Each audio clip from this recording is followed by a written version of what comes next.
बिस्मिल्लाहिर्रहमानिर्रहीम। अस्सलाम वालेकुम। कैसे हैं आप सब लोग? उम्मीद करता हूँ खैरियत से होंगे। मैं बिल्कुल ठीक हूँ अल्हम्दुलिल्लाह। एक बार फिर से हाज़िर हूँ एक नई वीडियो के साथ। आज हम बना रहे हैं जी एग पराठा। बहुत ही मज़े का बनता है और बनाना तो बहुत ही ईजी है। वीडियो स्टार्ट करने से पहले जस्ट एक रिक्वेस्ट है, चैनल पे न्यू आए हैं तो काइंडली चैनल को सब्सक्राइब कर लें और बेल के आइकन पर भी क्लिक कर लें ताकि नेक्स्ट जो भी मैं रेसिपी की वीडियो डाल रहा हूँ फ़ौरन उसका नोटिफिकेशन आपको मिल सकता है।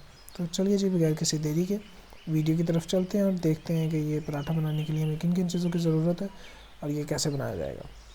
वेजिटेबल्स आप इसमें कोई भी यूज़ कर सकते हैं। मैं इस टाइम पे टमाटो, कैरेट्स, अनियंस और ग्रीन अनियंस यूज़ कर रहा हूँ और साथ में धनिया यूज़ कर रहा हूँ। चाहे तो आप इसमें शिमला मिर्च ऐड कर लीजिएगा या कुछ भी ऐड कर सकते हैं। और साथ ही मेरे पास 2 अंडे थे। सबसे पहले 2 अंडे आप ऐड कर लें और इसमें आपने मैदा ऐड करना है। 1 कप के करीब इसमें मैंने मैदा ऐड किया और इसको अच्छी तरह से हमने मिक्स कर लेना। आप इसका अच्छी तरह से पेस्ट बना लें और इसमें थोड़ा थोड़ा आप चाहें तो पानी ऐड करते जाएं। अगर चाहें तो पानी स्किप कर लें और इसमें दूध ऐड करते जाएं। पानी की जगह पे आप दूध भी ऐड कर सकते हैं। और इसको आपने अच्छी तरह से मिक्स कर लेना है और एक रेनी सा पेस्ट आपने तैयार कर लेना है।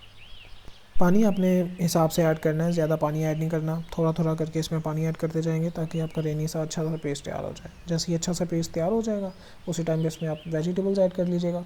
कम या ज़्यादा अपने हिसाब से आप कर सकते हैं और कुछ भी यूज़ कर सकते हैं। इसमें सारे वेजिटेबल्स ऐड करने के बाद अगेन इसको अच्छी तरह से मिक्स कर लें ताकि सारे वेजिटेबल्स भी अच्छी तरह से मिक्स हो जाएँ। अब बारी है जी स्पाइसेस की। अपने हिसाब से कम या ज़्यादा आप कर सकते हैं। नमक है, सूख मिर्च है और दरदरी कुटी हुई मिर्च है और साथ ही इसमें गरम मसाले का पाउडर है। कुछ और ऐड करना चाह रहे हैं तो आप वो भी ऐड कर सकते हैं।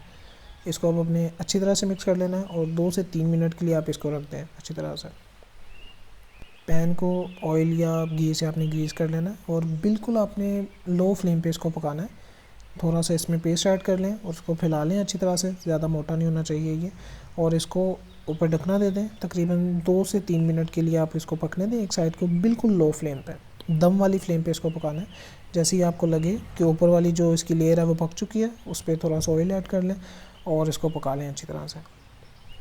2 मिनट लगेंगे दोनों साइडों को पकने में। और हमारा जो अंडा पराठा है वो अल्हम्दुलिल्लाह बनके तैयार हो चुका है और बहुत ही मज़े का तैयार हुआ है। इसी तरह से आप बाकी सारे पराठे भी तैयार कर सकते हैं। और अल्हम्दुलिल्लाह जी हमारा अंडा पराठा बहुत ही मज़े का तैयार हुआ है। ज़रूर ट्राई कीजिएगा। अगर वीडियो अच्छी लगी है तो अपने फैमिली मेम्बर्स के साथ, फ्रेंड्स के साथ ज़रूर शेयर कर दिया करें। और अगर चैनल पे न्यू आए हैं तो काइंडली चैनल को सब्सक्राइब कर लें और बेल के आइकन पे भी क्लिक कर लें ताकि नेक्स्ट जो भी मैं रेसिपी की वीडियो डाल रहा हूँ फ़ौरन उसका नोटिफिकेशन आपको मिल सके। वीडियो को लाइक ज़रूर कर दिया करें, इससे मेरी थोड़ी सी हौसला अफजाई होती है। तो ठीक है जी, मिलते हैं नेक्स्ट वीडियो में। तब तक के लिए अपना बहुत ज़्यादा ख्याल रखिएगा। मुझे भी अपनी दुआ में याद रखिए।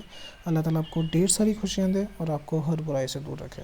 मुझे यानी अपने दोस्त उस्मान को दीजिए इजाज़त। अल्लाह हाफ़िज़।